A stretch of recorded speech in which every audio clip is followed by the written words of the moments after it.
Újra itt vagyunk a választókörzetben, és újra kampányolunk Padferi mellett.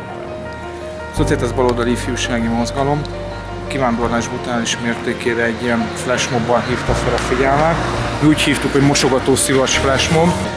Ha már úgyis jöttünk segíteni itt a időközi választási kampányban, akkor megérkeztünk, összeálltunk, és egy mosogatószivacsot föltartottunk a fejünk fölé.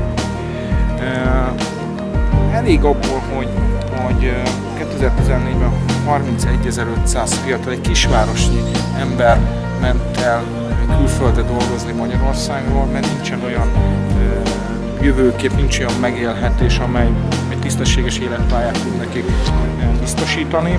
Azt kértük Pad Ferenctől, hogy az országgyűlésben dolgozzon keményen a térségben élők érdekeiért, valamint dolgozzon Magyarország egyik legnagyobb problémáján, a fiatalok kivándorlásán. Egy olyan politikára van szükség, amely képes egyébként a fiataloknak tisztességes jövőt és tisztességes munkahelyeket biztosítani, és Pad Ferenc ezt a politikát képviseli.